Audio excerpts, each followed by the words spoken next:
আসসালামু আলাইকুম রহমতুল্লাহ। আমি ডাক্তার আদান ইসলাম, চক্ষু বিশেষজ্ঞ এবং সার্জন। আমাদের এই হুজুর ভাই আমাদের কাছে আসে চোখের বাঁকাভাব নিয়ে। তো ওর চোখে বাঁকাভাব ছাড়াও চোখে আরও মেজর অনেকগুলো সমস্যা আছে। সবকিছু ওকে বুঝিয়ে বলা হয়েছে। সবকিছু তার মিডিয়াতে বলা যায় না। ও সবকিছু জেনে বুঝেই অপারেশনে আসছে যে এই মেজর সমস্যার পরে ওর কী কী সুবিধা হবে, কী কী অসুবিধা হবে। তবে দেখা যাচ্ছে যে চোখটা একদম হাইয়েস্ট লেভেলে বাঁকা। আমরা এই অপারেশনের পরে আমরা দেখবো যে আল্লাহকে কতটুকু শেফা দান করে, কতটুকু সুস্থতা দান করে। ভাই, তো তোমার যে ভিডিও ধারণ করা হচ্ছে আর এটা সোশ্যাল মিডিয়াতে পাবলিশ করা হবে, আর তোমাকে যে ব্যাপারগুলো বলা হয়েছে সব তো তোমার প্রেসক্রিপশন লিখেও দেওয়া হয়েছে। তুমি বুঝে শুনেই আসছো এই অপারেশন, তাই না? আচ্ছা, তো তোমার পূর্ণ অনুমতি আছে তো? আচ্ছা, তাহলে তোমার ভিডিও ধারণ করা হচ্ছে, এটা সোশ্যাল মিডিয়াতে পাবলিশ করা হবে, তোমার পূর্ণ অনুমতি আছে? আচ্ছা, তোমার জন্য অনেক অনেক শুভকামনা রইল।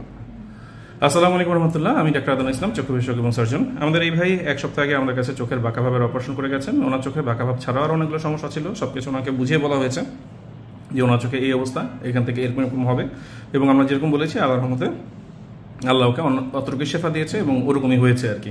তো ভাই, নিজেকে দেখে এখন কি মনে হচ্ছে, কেমন লাগে? জি ইনশাল্লাহ আলহামদুলিল্লাহ অনেক সুন্দর মনে হচ্ছে। আগের জীবন থেকে এখন একটা নতুন জীবন শুরু করতে পারলাম।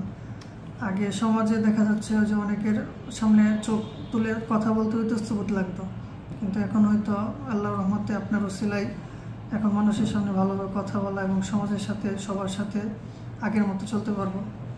ঠিক আছে, তাহলে আপনার জন্য অনেক অনেক শুভকামনা রইল। আমাদের জন্য দোয়া করুন, কেমন? ঠিক আছে, আসসালামু আলাইকুম।